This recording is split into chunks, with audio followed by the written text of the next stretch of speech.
Good morning, everybody. Tuesday today. I've been in the studio yesterday with my daughter, just mixing two love songs, sending love to Songfinch.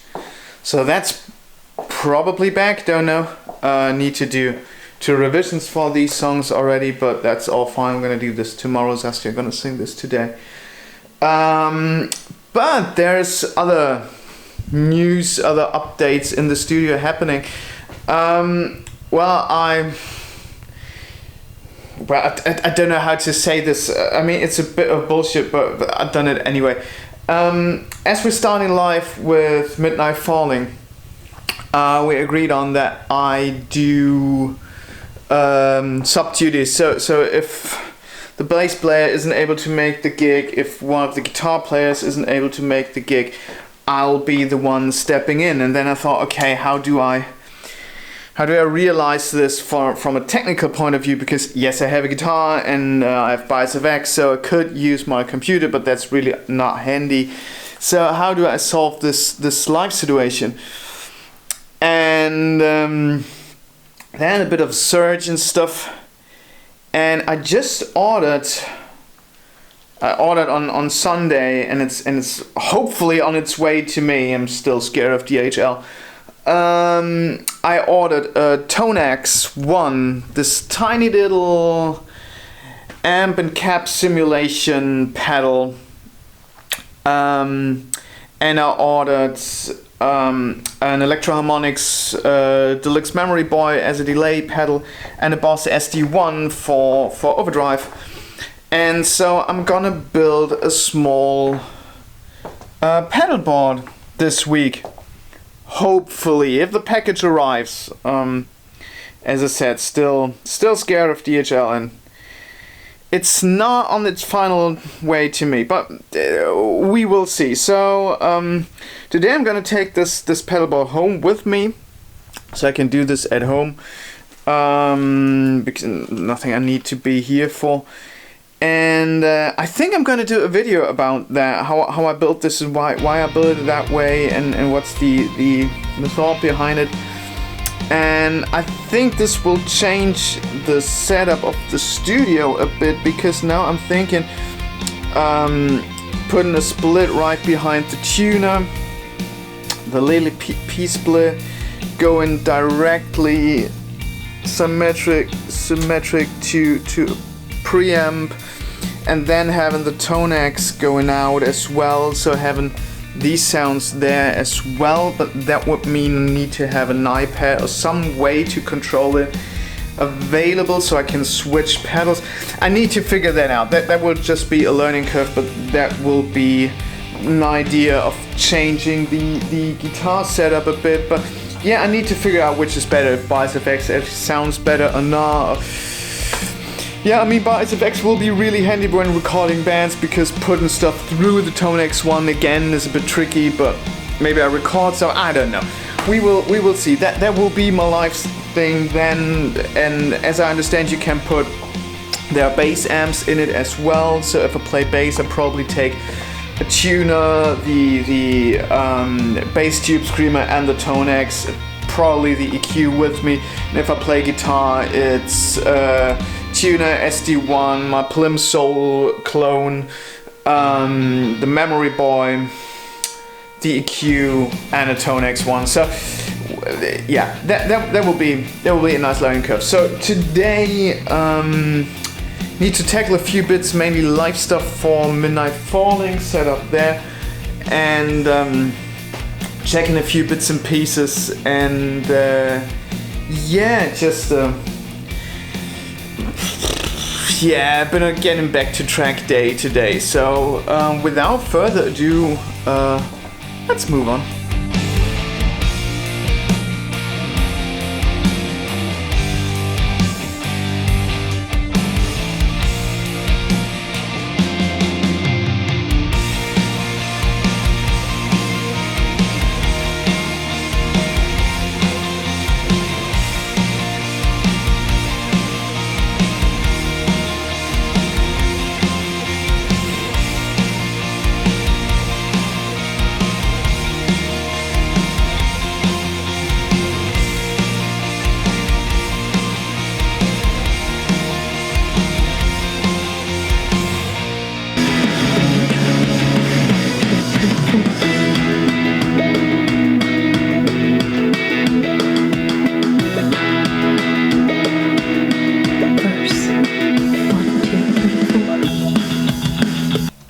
that's gonna be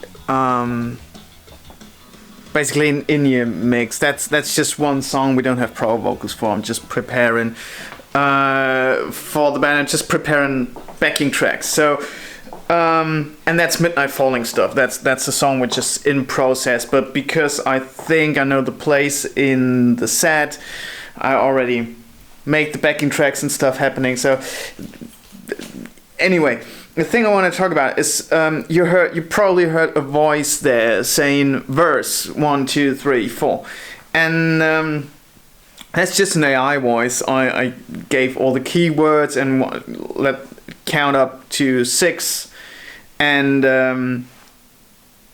that will be on a separate channel available for every band member in an individual volume.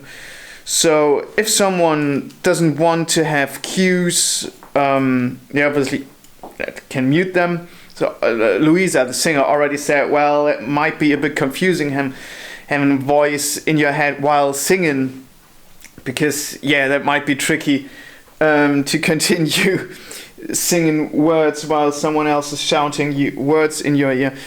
So I understand she won't have that, but as I'm sub guitar player or bass player, I would appreciate that. I would really appreciate that, standing on stage and just having that cues in my head, and I don't have to care about the arrangement and stuff. Just play along and hopefully know the parts, and that's it. And no confusion about how long each part is and stuff. So I personally really appreciate this. I'm curious what the others will say about this.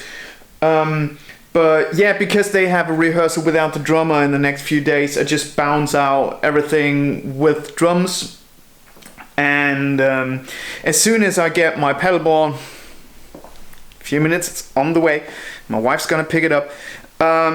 So in the next days, weeks, I will play the parts just to get an idea of the arrangement and stuff, and to practice, and because I like to play around with stuff.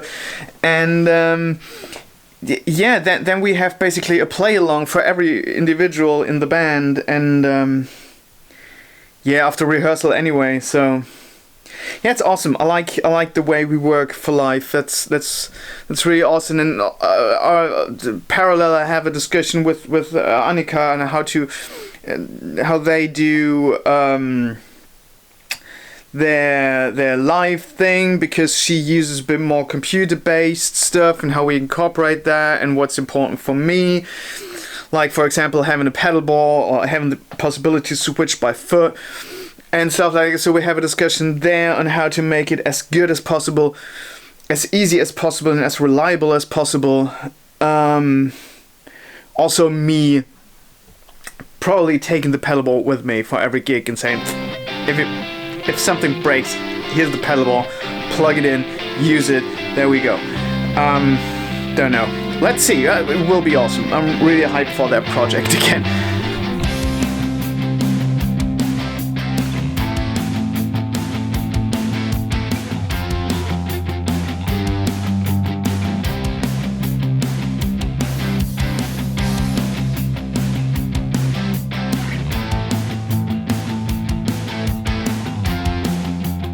So just to give you a quick idea on what I'm doing here and why I'm doing it, stuff.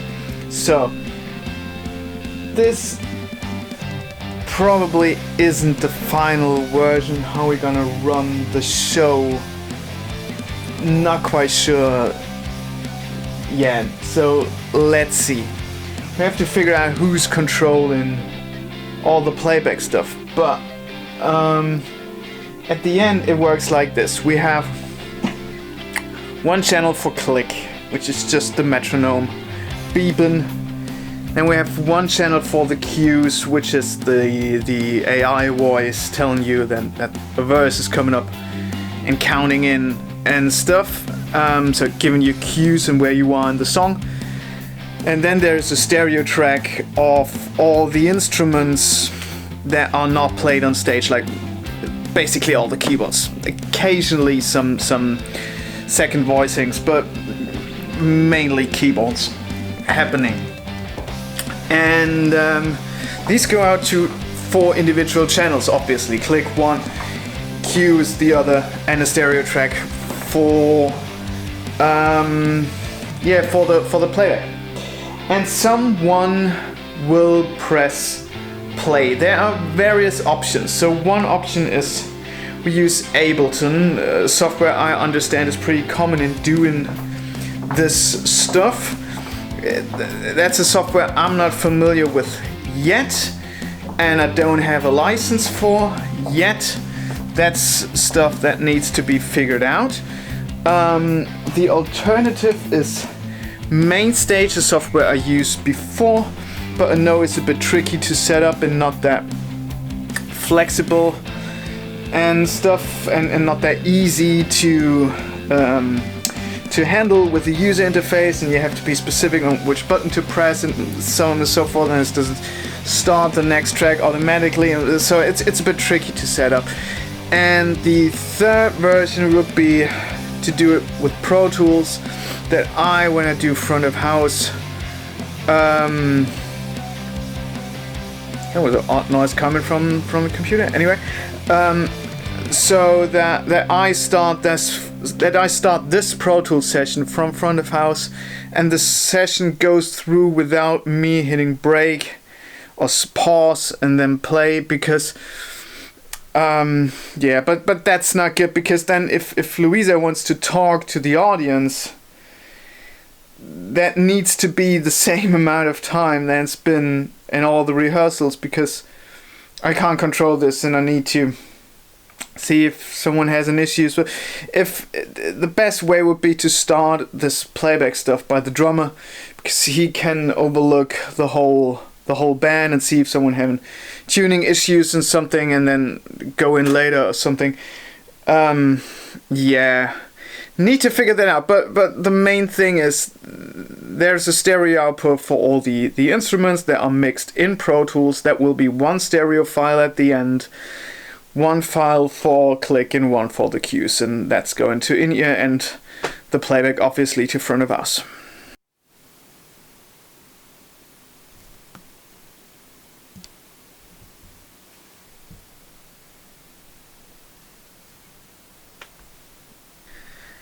That's quite a big session, quite a beefy session, because there's so many virtual instruments in there, and I want to keep this with virtual instruments because I don't know, reasons.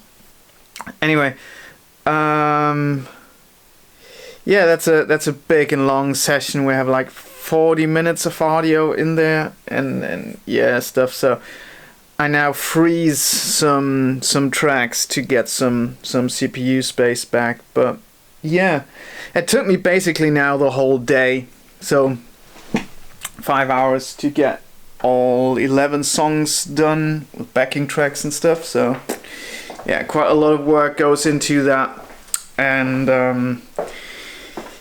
but it's done, and so they can rehearse without the drummer, and then I'm ready as well for the rehearsal next month, and that's awesome.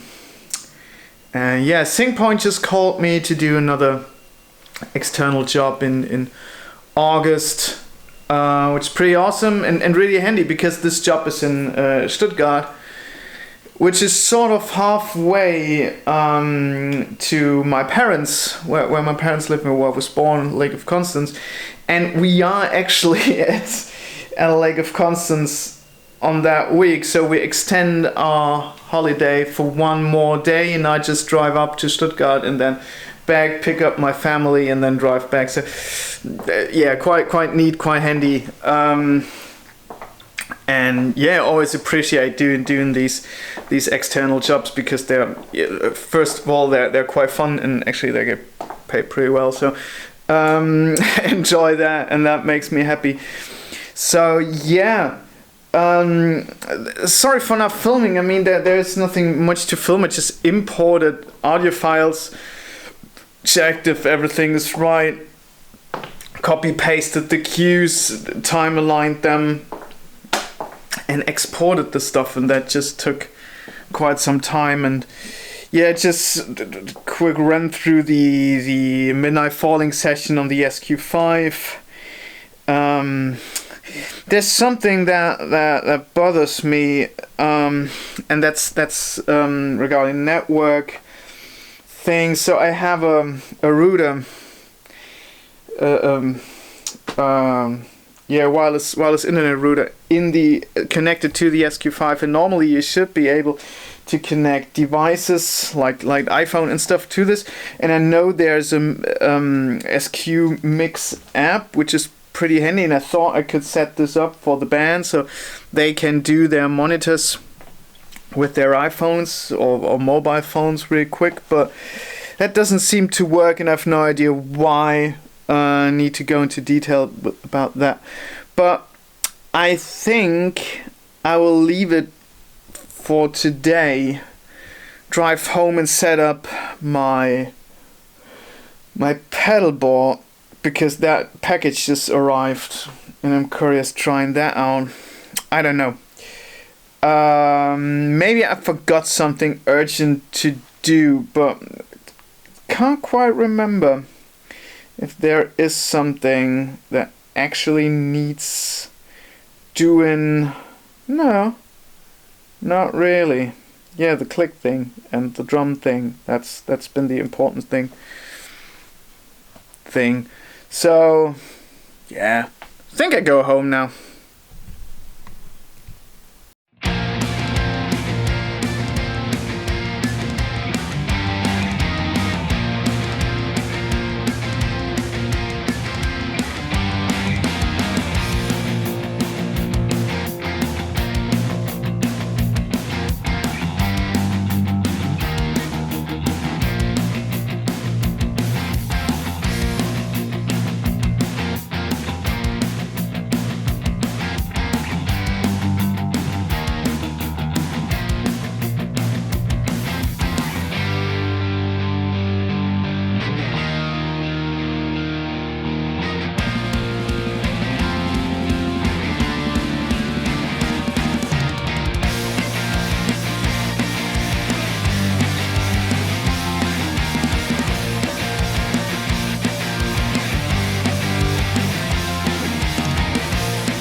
That's a beautiful pedal bar. Played around with it yesterday at home a bit, just a tiny bit. Mainly with a Tonex 1. Try to figure out how that's working and what you actually can do with this, and I'm pretty happy. So my first impression of the Tonex 1, it's really awesome. It's a really nice thing, especially for $200. And yeah, that's awesome stuff. Great to set up, great to handle. I might do an in-depth video of the whole pedal board and of the Tonex. I mean, there are tons of videos about the Tonex 1, so as I'm not a guitar player, I might not bother, but maybe I do a rundown of a bit in depth of the pedal board and why I use stuff and how stuff is set up. So yeah, I'm now gonna wire this a bit differently so it works for the studio environment. Yeah, because today, well, it's Wednesday. Normally I have my day off, but need to mix 2 revisions for a love song and do 2 new love songs. So that needs to be done, and I will be home for lunch. So yeah, I think let's wire this stuff up and then do some love songs and yeah, play around with it and then go home already.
that is fun.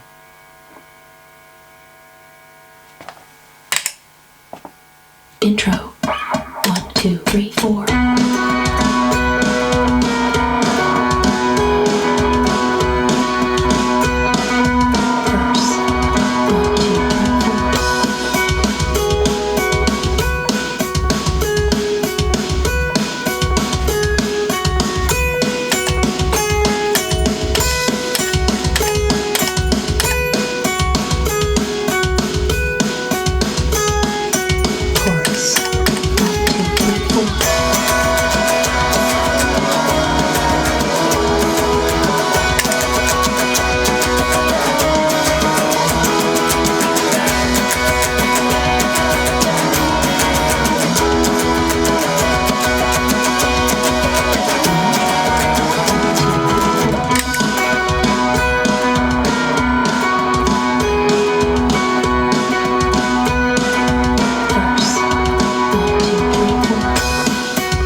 Yeah, that's been a quick one. Just trying out a few bits and pieces with pedalboard, and then mixing 2 revisions. One, there was a mistake, so Saskia needs to re-sing one little tiny part because one word was wrong.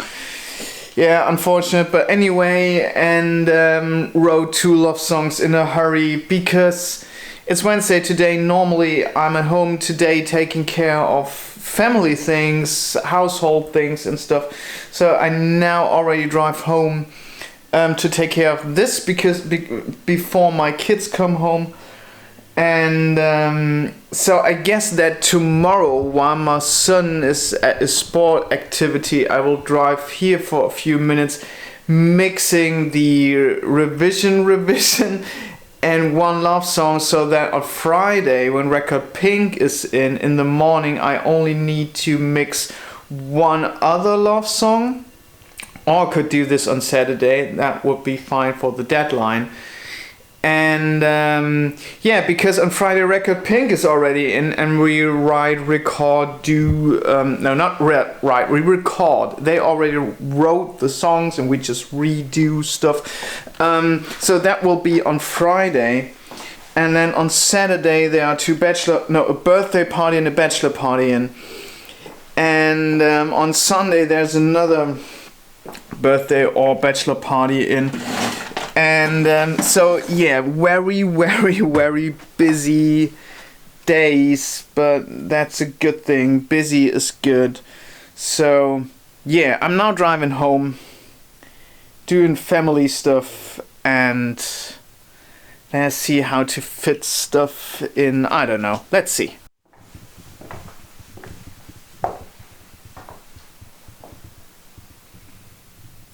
Good morning. Friday, and I'm just setting up stuff. In a few minutes the girls of Record Pink will show up, and we're gonna do 2 songs today.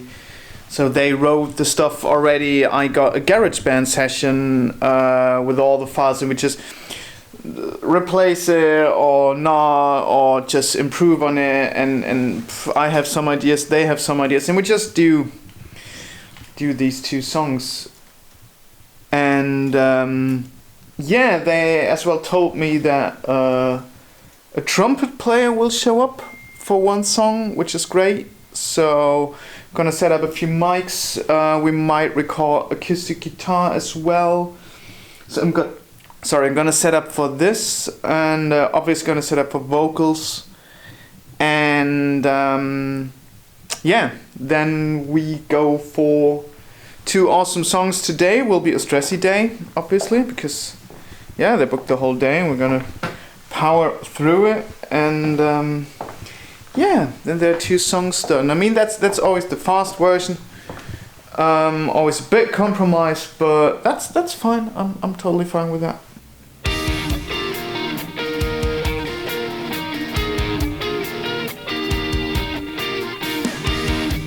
Oh, and we have a schedule for Wrong Location on 15th of July. We're gonna set up drums and doing drums for 2 days.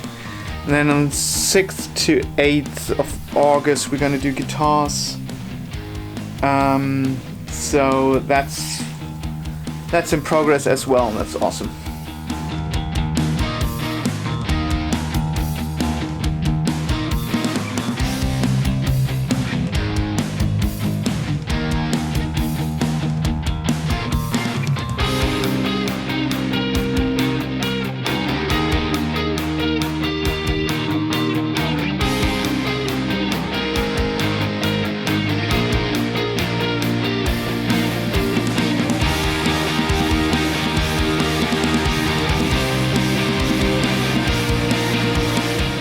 That's been a really enjoyable day once more in the studio. We just did 2 songs with Record Pink. They just left. And not only did I record a trumpet for the very first time, as you saw, I also played the drums for one song. Because we just couldn't find the right vibes in the Easy Drummer collection. So I said, I set this up. Let me just try. And I played the song 3 times, and the last take was fine. And I now use Trigger to replace kick, snare, toms, and that sounds good. And didn't play that much cymbal, so that doesn't matter. And that's awesome. And the other thing we did, which was new for me, was the guitars. We actually used my pedalboard, and we used the Tone X1 and the delay and stuff. So we did all the jazz you do, like if recording a proper guitar amp, but not recording a proper guitar, but recording it with Tone X1, and just tried out some IRs, and that worked out great. Might reamp some stuff. Let's see, or switch to bias effects. I don't know yet. Need to figure that out in mixing. But yeah, it just sounds awesome, and I think it's a bit more organic if you're just fiddling on knobs and actually deciding on a tone. So you stick with that. Yeah, really enjoyable day. Now gonna drive home. Been a long one, and tomorrow there's a kid's birthday and a bachelor party, and Sunday there's another bachelor party and there's nothing to talk about, just a few mics and a few drunk people and kids. So yeah, nice week, nice productive week, even though it's not finished yet for me, but yeah, right now I'm happy. So I already say thank you very much for watching, and see you soon. Bye bye.